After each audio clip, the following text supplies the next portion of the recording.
Magandang araw mga kaibigan. Bigyan natin ng reaction, opinion itong Facebook Reel posted by 105.9 True FM. Interview ni na Ted Filon at DG Chatcha sa isang UP scientist. Tungkol ito sa PAC Silica project ng Marcos Jr. Administration. False promise of development daw ito. Hindi daw to totoo. Panloloko lang. Pakinggan natin ang pahayag ng scientist na ito. Park City. Siya po ay profesor ng UP National Institute of Physics. Magandang umaga po, Profesor.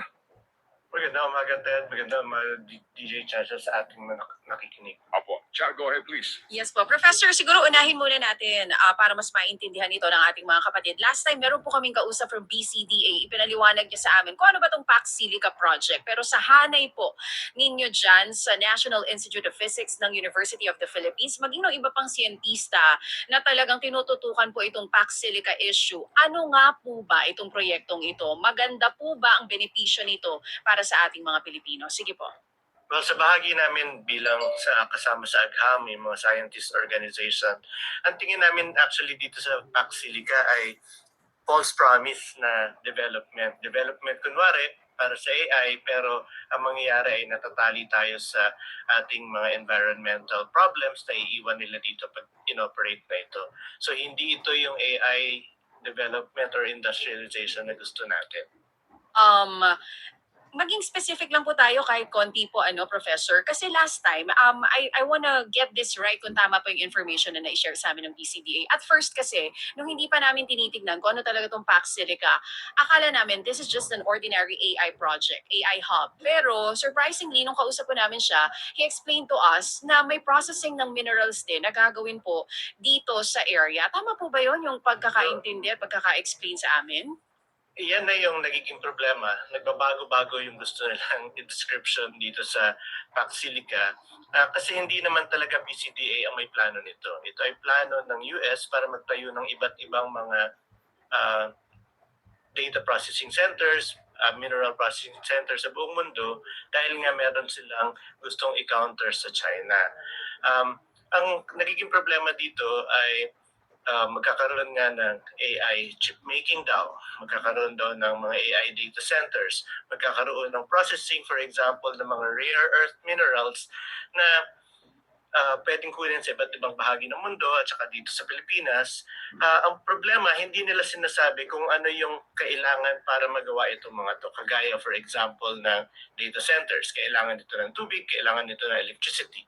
Kung mineral processing naman, kailangan din dito ng tubig, kailangan dito ng energy, at saan nila itatapon yung mga mineral waste dun sa processing na to.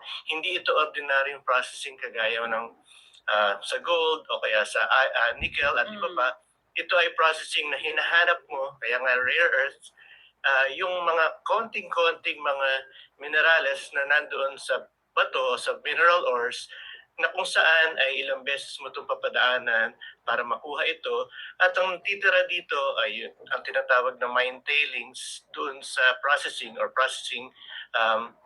ay hindi lamang maduming tubig, hindi lang yung mga latak na lupa, kundi may mga natitira pa dito kagaya ng may thorium. Ang problema dito sa thorium ay mga natural occurring radioactive minerals na kung saan hindi mo ito basta pwedeng itapon kahit saan. Kailangan mo itong ipon doon sa loob ng Clark. At hindi mo yan pwedeng basta-basta ilagay kung saan. Ito hindi nila na-mention. Mini-mention lang nila na merong processing na mangyayari.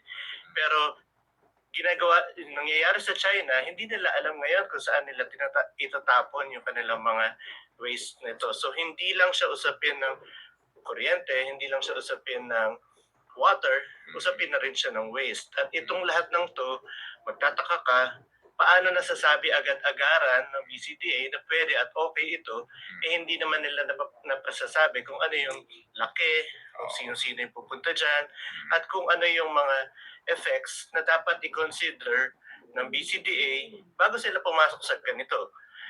Kaya napakalaki ng concern na inaabot namin dahil parang go na go si PCTA pero hindi natin alam kung ano ba yung ginagawa nila. Opo, yung nga din po ang katanungan namin sa aming panayam na nagguluhan din po kami kasi nga parang lumalabas na ngayon ay implement now, plan later. Tanong namin sila yung waste disposal, kung meron na ba itong application for ACC, klaro na ba ito? Nagbabago nga ang statement ng ating nakapanayam, no? So maganda ho siguro, Professor, muna para mas kauna-unawa ito, puntahan muna natin, no, yung sinasabing purpose nito. So ito ho ay gagawa tayo ng mga kailangan na component para patakbuhin po ang mga computers, di po ba? Yun, ano? Tama? So ito po yung paggawa ng mga computer chips, yung mga parts para sa computer chips. Opo. At gagawin natin supposedly dun sa mineral processing dito sa Clark. Okay. Kasi ang kanilang sales stock na nagbago din kinalaunan ay sa halip na ang ating mga raw materials, yung mga minerals natin ay dito natin kinukuha at ine-export lang for processing. Hindi. Ngayon, tayo na mismo. Yun ang sinasabi nila, di ba? Tayo na magpoproseso nito. Pero nung aming tinatanong na nga, paano proseso niya? So may mga tailings yan. So may mga may mga toxic waste yan. Nag-iiba nga ang kanila pong sagot dito. So inyo lang po ipaliwanag sa amin sa pinakasimpleng paraan, yung pong ganun pong mismo na yung raw material sa kakailanganin nito, ano po itong mga delikado sa ating pong kalikasan at ano po ang inyo pong ginawang pag-aaral doon sa mga bansa na meron na pong ganung ginagawang proseso? 90% po ng rare earth processing ay ginagawa actually sa China. Kaya gusto rin ng US at ng mga alyado nito na magkaroon ng kakayanan para mag-process na to.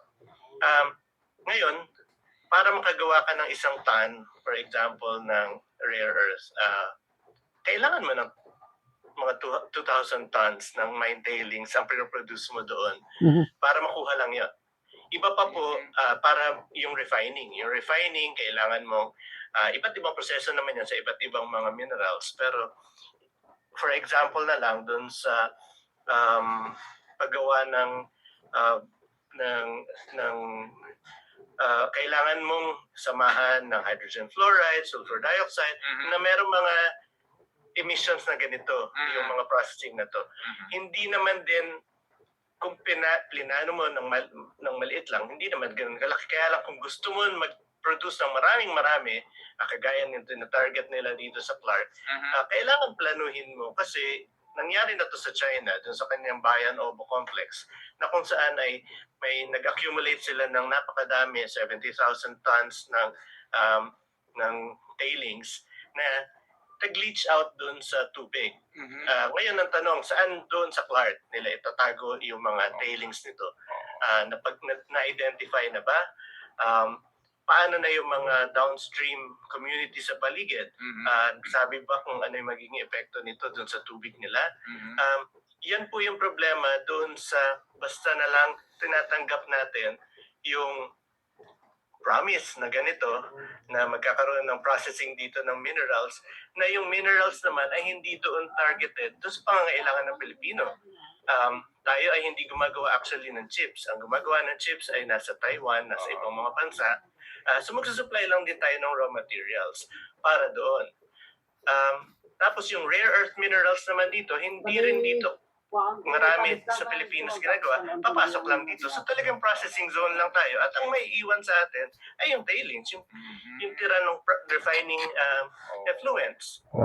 Saan yun ilalagay? Ano yung gagawin? Opo. Sige, yun yung problema po dito sa Pax Silica na parang minadali kasi December lang tayo pumirma dito. Alam nyo, Sir Professor, iba ang inyo pong iba ho ang inyong salaysay sa salaysay nitong BCDA. Magkaiba actually, no? Sa amin po ngayong pag-aanalisa. So sir,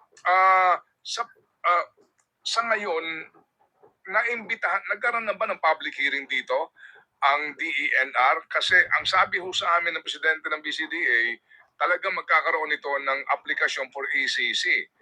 Sa inyo ho bang tingin, kailan po dapat magsimula yung ganung usapin?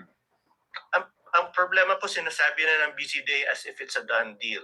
The President has already talked with the American representatives as if it's a done deal. They are planning to sign it on November 2026 as if it's a done deal. Mhm.